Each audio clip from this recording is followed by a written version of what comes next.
നാട്ടുമ്പുറങ്ങളിലെ കാരണവരെ പോലുള്ള ചില അച്ഛന്മാരെ നിങ്ങൾക്ക് പരിചയം കാണും. മെഴുകുതിരികളെ ഓർമ്മപ്പെടുത്തുന്ന ചില അച്ഛന്മാർ നിന്നെരിഞ്ഞ് കത്തിപ്പടർന്ന് അവസാന സമയം വരെ വെട്ടം പരത്തുന്ന അത്തരം ചില സുഹൃത ജന്മങ്ങളിൽ ഒരാൾ. ഒരു വൃദ്ധനായ അച്ഛൻ എന്നോട് ഒരിക്കലും ഇങ്ങനെ ഒരു ചോദ്യം ചോദിച്ചു. അദ്ദേഹത്തിൻ്റെ മരണത്തിന് ഏകദേശം 1 മാസം മുമ്പ്. അച്ഛൻ, ഞാൻ ഒരുപാട് ഓടി കുറേയൊക്കെ നേടി, പക്ഷേ ഇപ്പോൾ ഓട്ടം തീരാറായി. അപ്പോൾ എനിക്കൊരു ചോദ്യം, ഓടിയ ഓട്ടങ്ങളൊക്കെ ഓടേണ്ട ഓട്ടങ്ങളായിരുന്നു? അങ്ങേയറ്റം നന്മയോട് ഓടി നടന്നൊരു മനുഷ്യൻ അകത്തേക്ക് നോക്കിക്കൊണ്ട് അകത്തെ വെട്ടത്തിലാണ് ആ ചോദ്യം ചോദിക്കുന്നത്. ഈ ഓടിയ ഓട്ടമൊക്കെ ഓടേണ്ട ഓട്ടങ്ങളായിരുന്നു? വീണ്ടും ഒന്ന് നിർത്തിയിട്ട് അദ്ദേഹം ചോദിക്കുന്നു, ഞാൻ ഓടിയത് എനിക്ക് വേണ്ടിയായിരുന്നു, ഈശോയ്ക്ക് വേണ്ടിയായിരുന്നു? ഈ ചോദ്യമാണ് അച്ഛാ എൻ്റെ മനസ്സിൽ നിറയുന്നത്. ഞാൻ ഓടിയത് ഓടേണ്ട ഓട്ടമായിരുന്നോ? ഞാൻ ഓടിയത് എനിക്ക് വേണ്ടിയാണോ അതോ ഈശോയ്ക്ക് വേണ്ടിയാണോ? ഈ മാസത്തിൽ ഇങ്ങനെ ഒരു പുസ്തകവുമായിട്ടിരിക്കുമ്പോൾ ആദ്യം മനസ്സിലൊരു ചോദ്യമുണ്ട്. എൻ്റെ ജീവിതത്തിൻ്റെ പരീക്ഷാശാലയിൽ ഞാൻ എൻ്റെ ജീവിതത്തിന് തന്നെ മാർക്കിടുകയാണെങ്കിൽ, വിലയിരുത്തുകയാണെങ്കിൽ ജയിക്കോ തോക്കോ എന്നൊരു ചോദ്യമുണ്ട്. ഞാൻ എൻ്റെ തന്നെ പേപ്പർ ഇവാലുവേറ്റ് ചെയ്യുകയാണെങ്കിൽ, ലൈഫിൻ്റെ പേപ്പർ, ഞാൻ ജയിക്കോ തോക്കോ? ഈ ചോദ്യം മനസ്സിലിങ്ങനെ നിൽക്കട്ടെ. നിങ്ങളുടെ ഉള്ളിലും ആ ചോദ്യം ഒന്നും ഉണ്ടാകട്ടെ. എന്നിട്ട് നമുക്ക് ഒരു പുതിയ അധ്യായത്തിലേക്ക് കടക്കാം. ഒരു പുതിയ കവിതയിലേക്കൊന്ന് പ്രവേശിക്കാം. ഞാൻ ഫാദർ ഗിലിഗൻ എന്നൊരു കഥാപാത്രത്തെ പരിചയപ്പെടുന്നത് 10ാം ക്ലാസ്സിൽ പഠിക്കുമ്പോഴാണ്. എറണാകുളം സെയിൻറ്റ് ആൽബർട്ട്സ് സ്കൂളിലെ 10B ക്ലാസ്സിൽ TP ആൻ്റണി എന്ന സാറ് അതിസുന്ദരമായിട്ട് ഇംഗ്ലീഷ് കവിതകളിലൂടെയൊക്കെ സഞ്ചരിക്കുന്നയാളാണ്. അദ്ദേഹം ഐറിഷ് നാട്ടുമ്പുറത്തെ പള്ളിയെക്കുറിച്ചും പള്ളിയിലെ ഫാദർ ഗിലിഗൻ എന്ന പള്ളിയിലച്ചനെക്കുറിച്ചും വാചാലമായി സംസാരിക്കുന്നു. അന്ന് ഈ പള്ളിയിലച്ചൻ എൻ്റെ ഹൃദയത്തിൽ തറഞ്ഞു കയറി. ഒരു പക്ഷേ അച്ഛനാകാനുള്ള പ്രേരണ എന്നിൽ ഉറപ്പിച്ചത് ഈ ഒരു അച്ഛൻ കൂടി ആയിരിക്കണം. കണ്ടിട്ടില്ലാത്ത, കവിതയിലൂടെ മാത്രം കേട്ട ഒരു പള്ളിയിലച്ചൻ. പിന്നീട് കുറേ കഴിഞ്ഞ് ഇംഗ്ലീഷ് ലിറ്ററേച്ചർ പഠിക്കുമ്പോഴാണ് മനസ്സിലാക്കിയത് ഇത് WB ഈറ്റ്സിൻ്റെ the Ballad of Father Gilligan എന്ന കവിതയിലെ കഥാപാത്രമാണെന്ന്. WB ഈറ്റ്സ് നോബൽ സമ്മാനമൊക്കെ നേടിയ ഐറിഷ് കവിയാണ്. അയർലൻഡിലെ ഏറ്റവും ടോപ്പ് പോയറ്റ് എന്ന് വിളിക്കാവുന്ന ആൾ. അദ്ദേഹം ക്രൈസ്തവ മൂല്യങ്ങളെ സുന്ദരമായ കവിതകളാക്കി പകർത്തിയിട്ടുണ്ട്. അങ്ങനെ പകർത്തി എഴുതിയ കവിതകളിലൊന്നാണ് the Ballad of Father Gilligan. എൻ്റെ പ്രിയപ്പെട്ടവരെ, നിങ്ങൾ നേരത്തെ പറഞ്ഞതുപോലെ നാട്ടുകാരണവരെ പോലുള്ള ചില അച്ഛന്മാരെ മനസ്സിൽ ധ്യാനിച്ചുകൊണ്ട് വീണ്ടും കവിതയുടെ വഴിയിലൂടെ ഒരു യാത്രയ്ക്ക് വേണ്ടി ഒരുങ്ങുക. ഫാദർ ഗിലിഗൻ ഒരു നാട്ടും പുറത്തെ പാവപ്പെട്ടൊരു പള്ളിയിലെ പള്ളിയിലച്ചനാണ്. അദ്ദേഹത്തിന് പ്രായമേറെയായി. ഒരു വൈകുന്നേരം ഓടി നടന്ന് തളർന്ന് തരിപ്പണമായ അദ്ദേഹം അറിയാതെ ഇങ്ങനെ പറഞ്ഞു പോകുന്നു, I have no rest, nor joy, nor peace, for people die and die. കാരണം കവിത തുടങ്ങുമ്പോൾ തന്നെ പറയുന്നുണ്ട്, half his flocks are in bed. അതായത് അദ്ദേഹത്തിൻ്റെ ഇടവകയിലെ പകുതി ആളുകളും രോഗികളാണ്, മരിച്ചുകൊണ്ടിരിക്കുന്നവരാണ്. അതുകൊണ്ട് രാത്രിയും പകലുമൊക്കെ അദ്ദേഹത്തിന് ജോലി ചെയ്യേണ്ടി വരുന്നുണ്ട്. അപ്പോൾ ഒരു ദിവസം ജോലി ചെയ്ത് തളർന്നു പോയ പാവപ്പെട്ട മനുഷ്യൻ ദൈവത്തിൻ്റെ മുമ്പിലിരുന്ന് കരഞ്ഞു പറഞ്ഞു, ദൈവമേ, എനിക്ക് ഒരു ആനന്ദമില്ലല്ലോ, ഒരു സന്തോഷം അങ്ങ് തരുന്നില്ലല്ലോ, എനിക്ക് റെസ്റ്റ് ഇല്ലല്ലോ, എല്ലാ ആളുകളും ഇങ്ങനെ മരിച്ചുകൊണ്ടിരിക്കുകയാണ്, ഞാനാണ് ഓടി ചത്തുകൊണ്ടിരിക്കുകയാണ്. നിങ്ങളിത് കേൾക്കുമ്പോൾ ശരിക്കും ആളുകൾക്ക് വേണ്ടി ഓടി കിടക്കുന്ന ചില അച്ഛന്മാർ ഇടയ്ക്ക് ഇതുപോലെ പറഞ്ഞിട്ടുണ്ട്. നിങ്ങൾ ഓർത്ത് നോക്കുക. കാരണം അവർ റെസ്റ്റില്ലെന്ന് ഓടിക്കൊണ്ടിരിക്കും.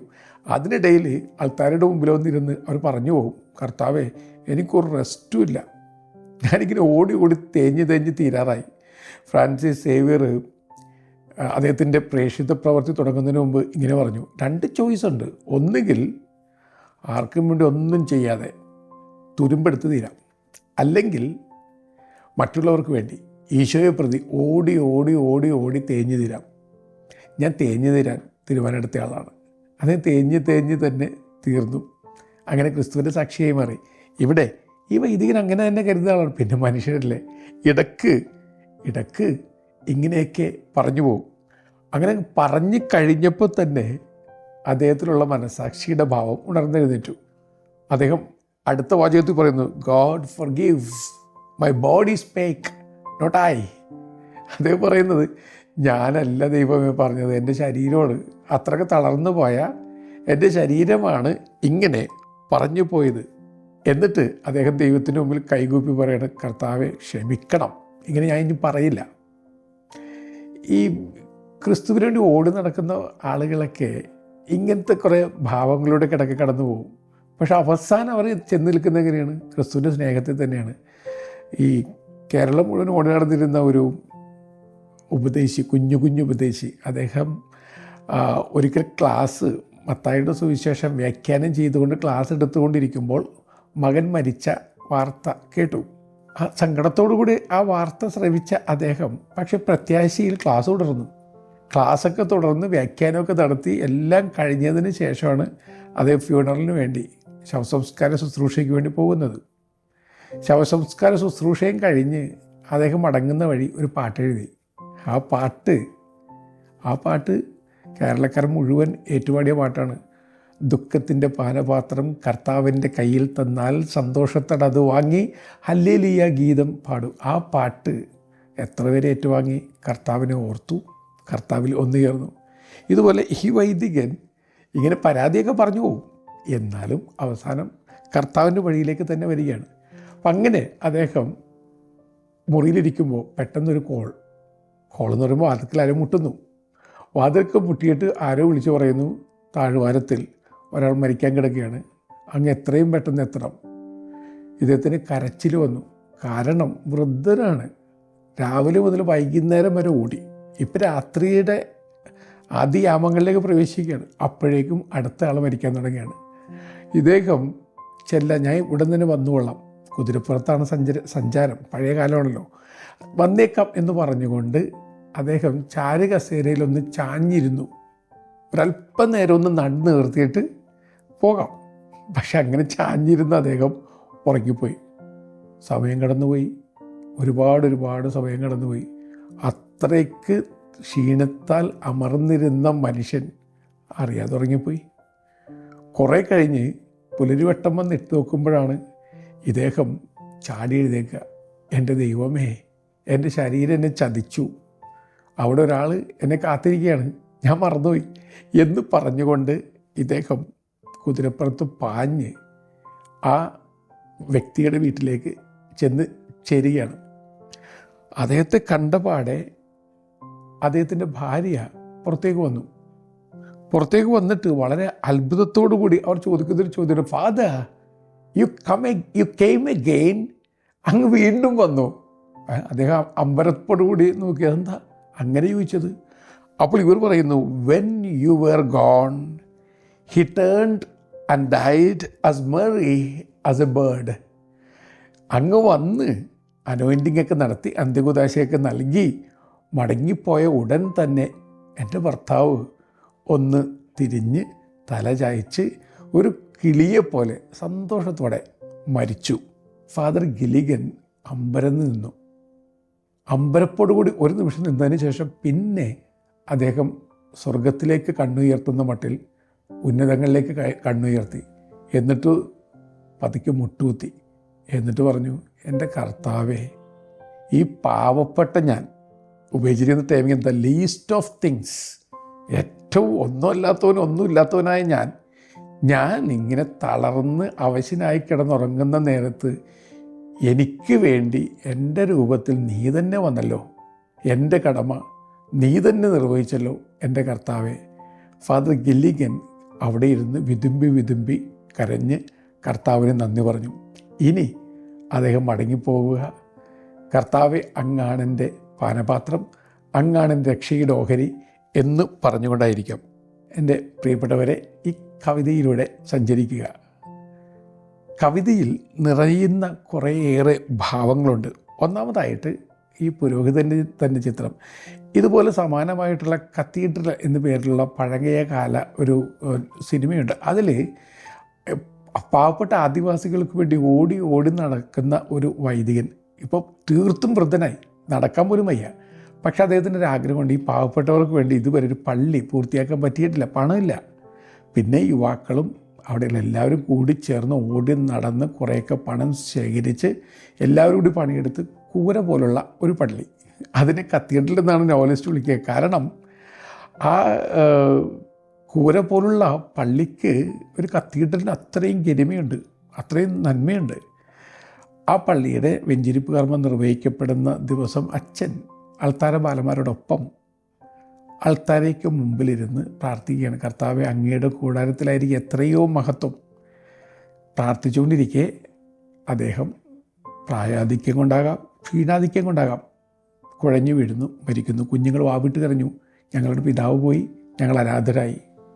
അദ്ദേഹത്തിൻ്റെ മൃതദേഹം ആ കൂരപ്പള്ളിക്കകത്ത് തന്നെ അവർ അടക്കുന്നു. അവിടെ കളിമണ്ണ് കൊണ്ടൊരു കുഴിമാടം അവിടെ അവർ എഴുതി വെച്ചു, ജീവിതം നീണ്ട കുർബാനയാക്കി മാറ്റിയ, ഹൃദയം അൾത്താരയാക്കി മാറ്റിയ ഒരു വിശുദ്ധനിവിടെ ഉറങ്ങുന്നു. ഇങ്ങനെയുള്ള മനുഷ്യരാണ് യഥാർത്ഥ ക്രൈസ്തവർ. അത് അച്ഛനാകട്ടെ, സന്യസ്തരാകട്ടെ, ഏതൊരു വ്യക്തിയാകട്ടെ, ആത്മായ ജീവിതം നയിക്കുന്ന ആരുമാകട്ടെ, എൻ്റെ പ്രിയപ്പെട്ടവരെ, നമ്മളെല്ലാവരും ശരിക്കും പറഞ്ഞു കഴിഞ്ഞാൽ കർത്താവിൻ്റെ പള്ളി പോലെയായി രൂപാന്തരപ്പെടേണ്ടവരാണ്. അത് ഈ കവിത നൽകുന്ന ഒരു ഓർമ്മപ്പെടുത്തലല്ലേ. ഞാനെന്ന വൈദികൻ എന്നെ തന്നെ വിലയിരുത്തിക്കൊണ്ട് ഈ ഫാദർ ഗില്ലിഗൻ്റെ പശ്ചാത്തലത്തിൽ ചോദിക്കും, ദൈവമേ, ഇതുപോലെ ഓടി ഓടി നടന്ന് തേഞ്ഞു തീരാനുള്ള മനസ്സൊക്കെ എനിക്കുണ്ടോ? ഒരു കത്തീഡ്രലായി മാറാൻ, അല്ലെങ്കിൽ ദൈവത്തിൻ്റെ ഒരു കപ്പേളയെങ്കിലായി മാറാനായിട്ട് എനിക്ക് സാധിക്കുന്നുണ്ടോ? ആ ചോദ്യം നിങ്ങളും ചോദിക്കുന്നത് വളരെ നന്നായിരിക്കും. അടുത്തതായിട്ട്,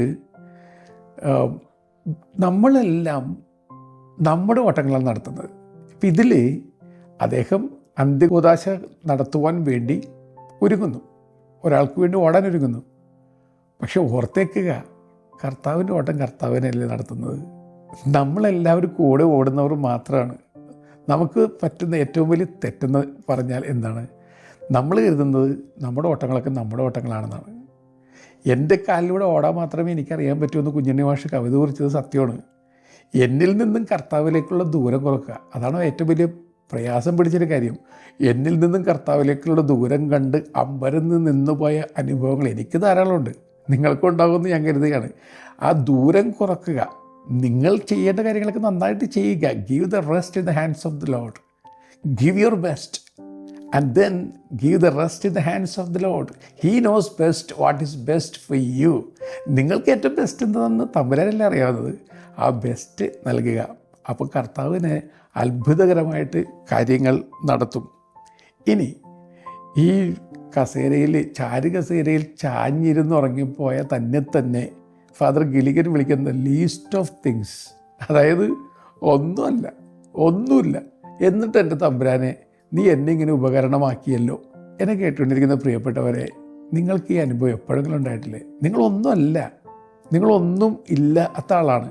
പക്ഷേ നിങ്ങളെക്കൊണ്ട് ദൈവം എന്തെല്ലാം അത്ഭുതങ്ങൾ ചെയ്യിച്ചു, അത്ഭുതകരമായ വഴികളിലൂടെ നിങ്ങൾ നടത്തി. അപ്പോൾ ദൈവത്തിന് നന്ദി പറഞ്ഞാൽ തീരുകയില്ല. ഒരു കടൽ തീരത്ത് നിങ്ങളും ദൈവവും ചതുരംഗം കളിക്കുന്നത് പോലെ ഇരിക്കാമെന്ന് വിചാരിക്കുക. നിങ്ങളെ തന്നെ തോൽപ്പിച്ചുകൊണ്ടിരിക്കുന്ന ആളാണ്. അപ്പോൾ ഓരോ കരുനീക്കത്തിലും നിങ്ങളെ തന്നെ തോൽപ്പിക്കാൻ, ദൈവമാകട്ടെ നിങ്ങളെ ജയിപ്പിക്കാൻ വേണ്ടിയാണ് കളിക്കുന്നത്. ഒരു കരുനീക്കം നടത്തി സ്വയം തോറ്റുകൊണ്ട് നിങ്ങൾ പറയുന്നു ലോസ്റ്റ് അഗെയിൻ, തോറ്റുപോയി. അപ്പോൾ മറ്റൊരു കരി നീക്കിക്കൊണ്ട് ദൈവം പറയുന്നു സ്റ്റാർട്ട് അഗെയിൻ, വീണ്ടും തുടങ്ങുക. അപ്പോൾ വീണ്ടും നിങ്ങൾ പറയുന്നു ഐ എം സീറോ, ഞാൻ സീറോയാണ്. അപ്പോൾ കർത്താവ് പറഞ്ഞു യു ആർ ഹീറോ, നീ ഹീറോയാണ്. അപ്പോൾ സെയിൻറ്റ് പോളിനെ പോലെ നമ്മളും പറഞ്ഞു തുടങ്ങും with Jesus I can do all things. കർത്താവിലൂടെ എനിക്കെല്ലാം സാധിക്കും. ജീസസ് യൂത്തുകാരൻ്റെ പാട്ട് പാടാറുണ്ടല്ലോ, with Jesus I am hero, without Jesus I am zero. അപ്പോൾ ഹീറോയായി മാറുന്നത് കർത്താവുള്ളപ്പോഴാണ്, കർത്താവില്ലെങ്കിൽ സീറോയാണ്. അപ്പോൾ നോബൽ സമ്മാനിതനായ ഒരു കവിയുടെ കവിത പോലും നമ്മെ എത്തിക്കുന്നത് ക്രിസ്തുവിൻ്റെ ലാളിത്യത്തിൻ്റെ വഴിയിൽ തന്നെയാണ്. W.B. യീറ്റ്സ് ധാരാളമായിട്ട് ക്രൈസ്തവ ചിന്തകൾ അദ്ദേഹത്തിൻ്റെ കവിതകളിലൂടെ ലോകത്തിന് നൽകിയ വ്യക്തിയാണ്. അദ്ദേഹം പറയുന്നുണ്ട്, Christ never wrote a book, but he gave himself as a great book of life.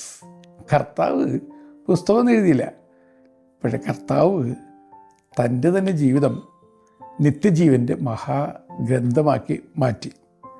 ആ നിത്യജീവൻ്റെ മഹാഗ്രന്ഥമായ ഒരു ജീവിതം ലോകത്തെ മുഴുവൻ മാറ്റി.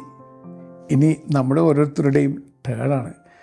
ഞാൻ എൻ്റെ ഫിലോസഫി തിയോളജി പഠനമൊക്കെ നടത്തിയത് മംഗലാപുരത്തുള്ള സെൻറ്റ് ജോസഫ് സെമിനറിയിലാണ്. തൊട്ടടുത്ത് ഫാദർ മുള്ളേഴ്സ് ഹോസ്പിറ്റൽ എന്ന പേരിലൊരു ഹോസ്പിറ്റലുണ്ടായിരുന്നു.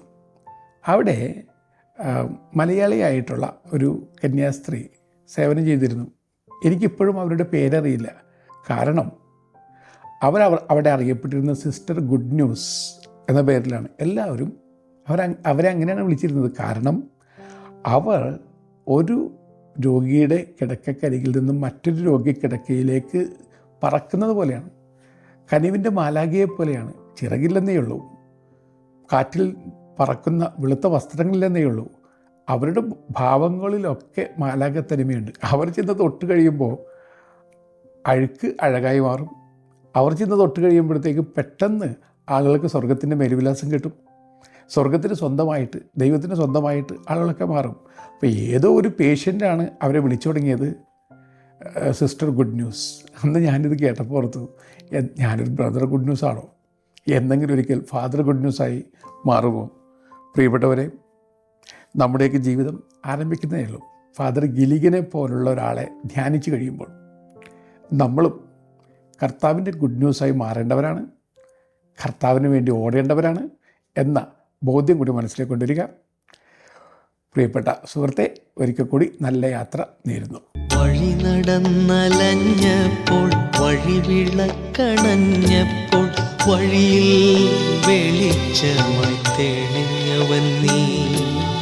കര കാണാ കടലിലെ അലകളിൽ താഴവേ കരമേകാൻ വന്നതും നീയൊരുവൻ. വഴി നടന്നലഞ്ഞപ്പോൾ വഴി വിളക്കണഞ്ഞപ്പോൾ വഴിയിൽ വെളിച്ചമായി തെളിഞ്ഞവൻ നീ.